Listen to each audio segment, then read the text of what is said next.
Hi everyone, it's Susana from Susana Designs. Today I'm doing my headboard. I am glazing it.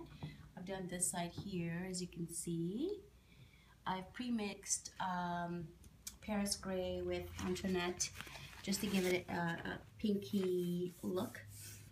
And actually I don't mind this mess, but I went to get some samples of fabrics, and I believe I'm going to go with this peachy cream color here. I think it'll look really well, the contrast of the Paris gray or the gray. So I pre-made a glaze. I'm using Martha Stewart, I believe it's called gunpowder metallic paint. It has a little bit of a glimmer and sparkle to it. So I'm just lobbing it on, no specific order, just trying to get it into the little grooves and crevices, especially here in those lines, because they're so fine. I'm going to stop right here and then clean it off as I did this whole side here, and I don't want it to dry. Even though the beauty tone glaze, it does give you a good working time, I still don't want to leave marks. So I'm going to stop with this little bit here, and then I'll start cleaning it off and then finishing off the edges around here. As you can see, there's drips, so I'll just go in with a brush and then I'll just wipe off. Okay, so basically I put on the glaze. Now I'm just dabbing it off.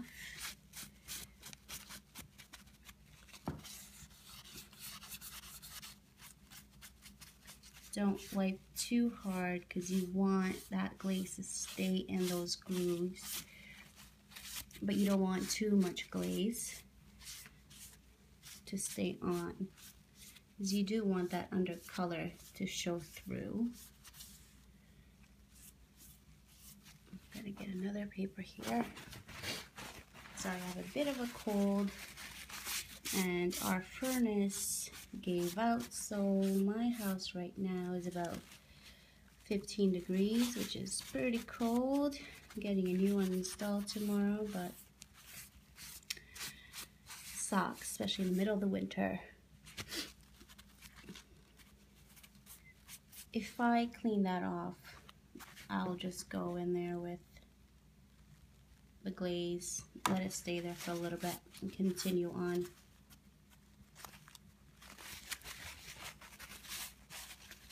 So I'm going to dab it first, and then go in and clean it off. I'll get a new paper and basically just wrap it around my finger like this, like that, and go over the surface this way. So I'm just cleaning the top, and all the little grooves will remain with the glaze.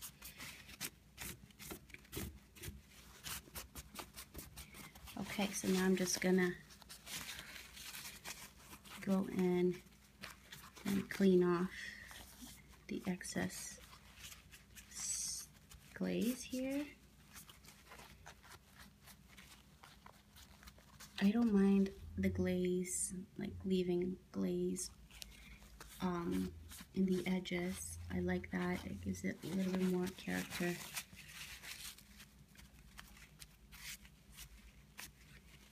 And like this for me is a lot of glaze, so I will go in and wipe off here. See how the glaze stays nice in there. I'm just going to clean that off here, and this is going to be the tricky part.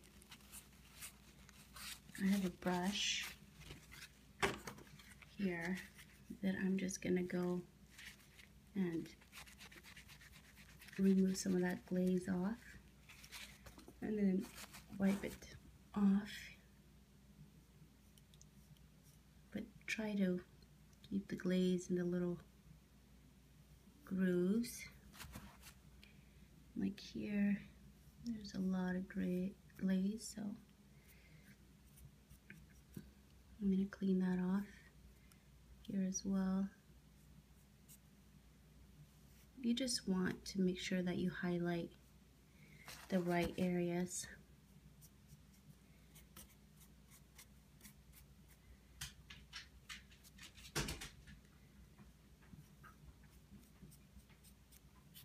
See, some of the glaze will dry and we'll leave that, but you know what?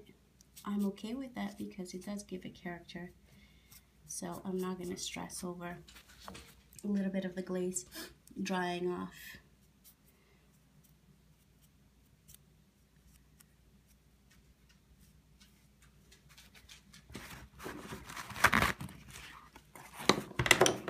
More paper here. Hey buddy. Hi. Hi baby. So now I'm going to go with the paper again and remove. I knew that this part was going to be tricky just because it has so much detail and I don't want to wipe off a lot of the glaze. But I want the glaze to do its job, not just have a big blob of it.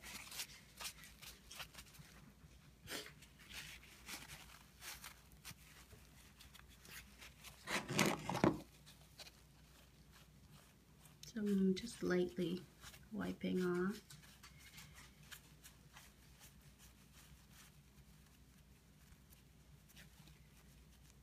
My house is cold, so this is going to take a good, oh boy, maybe a day and a half to dry until the furnace comes back on.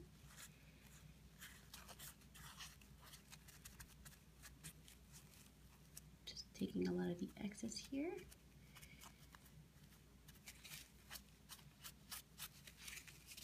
I'm going to go back here and just wipe off the surface,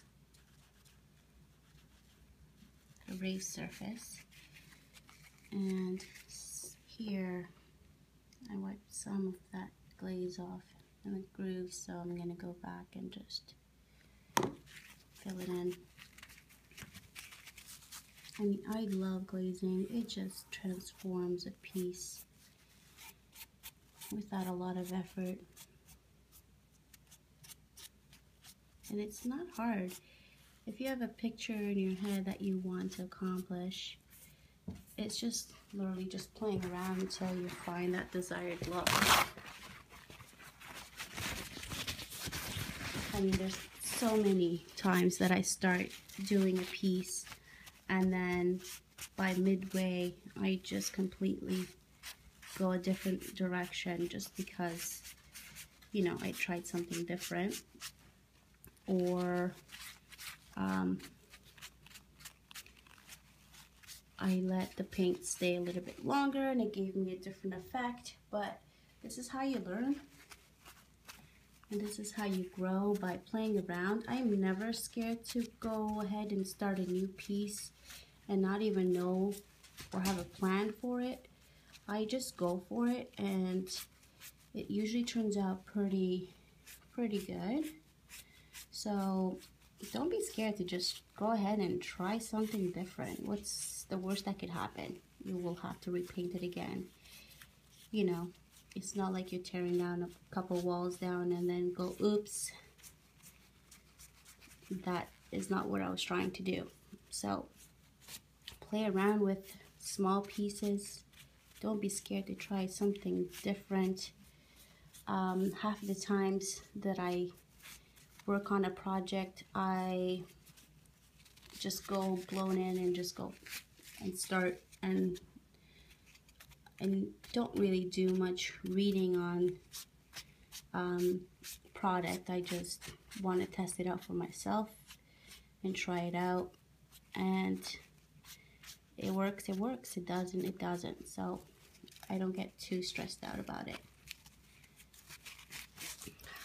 Probably about 90% of the projects that I do are on a whim, and it just happens to work out for me. But I mean, there's those projects that I've done as well that I'm like, ugh, pretty gross, but they will just take a back burner until I decide to restart.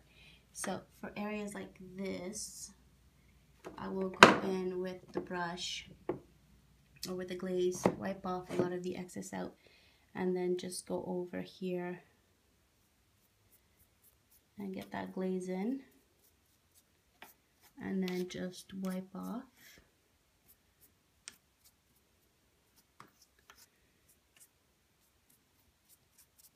Because when it dries, it will leave that mark, and it sucks, but you can go back with some paint and touch it up and then reglaze it to a cleaner look. But I don't mind the messiness of it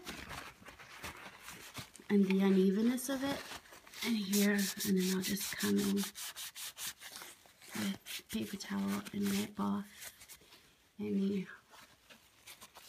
hard looking glaze that's left behind.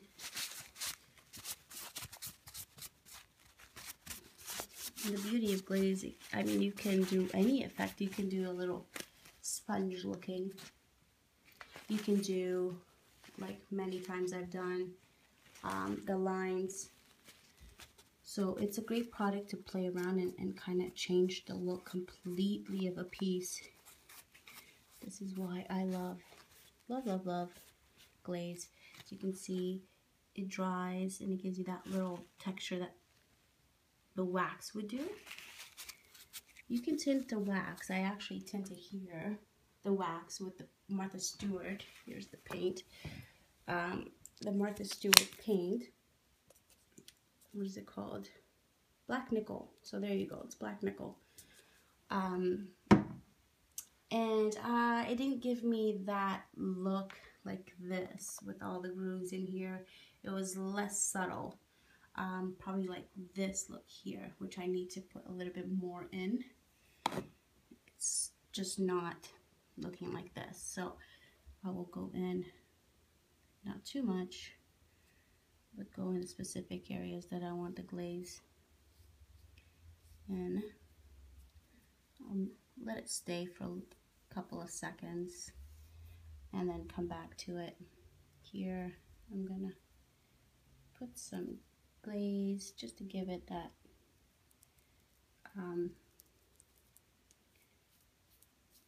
depth look, perception, but it's, and you can paint and just kind of like brush it on. See how, I'm not sure if you can tell, but you can get that line look. And then I'll just come off and wipe it because that's not the look I'm going for. I just want that here. But I will go and give it more of a depth look by painting around it with the glaze. And then with that brush that you have, you can go in and just kind of blend it a little bit better. And it removes some of that excess glaze, but still give you that nice look that I want.